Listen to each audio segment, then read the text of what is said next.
रात के सन्नाटे में मैं अकेला अपने पुराने मकान के कमरे में बैठा था। बिजली गुल हो चुकी थी और कमरे में सिर्फ एक पुरानी मोमबत्ती की लौ धीमी धीमी चिलमिला रही थी। दीवारों पर उसकी रोशनी में अजीब सी परछाइयां नाच रही थी, मानो कोई छुपा हुआ मुझसे खेल रहा हो। अचानक लौ के ठीक पास एक धुंधली आकृति उभर आई, जैसे कोई मेरे कंधे के पीछे खड़ा हो। मेरी धड़कन तेज हो गई और मैं डर के मारे ठिठक गया।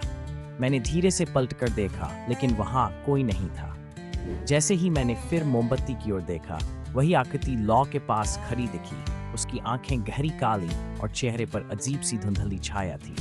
घबराकर मैंने फूंक मारकर मोमबत्ती बुझा दी, पर जैसे ही अंधेरा छा गया, कमरे में किसी की सांसों की आवाज पास आती महसूस हुई। डर के मारे मैंने माचिस जलाई।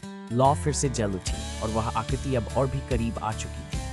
मैंने जल्दी से मोमबत्ती बुझाने की कोशिश की, लेकिन वह बुझने का नाम ही नहीं ले रही थी। लौ जितनी तेज होती, आकृति उतनी ही साफ और भयानक दिखती। अंत में जब मोमबत्ती खुद ही बुझ गई, वह आकृति मेरी आंखों के सामने पूरी तरह प्रकट हो गई और फिर कभी नहीं गई। तब से हर रात वह मेरे कमरे में मेरा इंतजार करती है और मैं जानता हूं कि अब मैं कभी अकेला नहीं हूं। Like and subscribe to Flying in Paradise World for more interesting stories.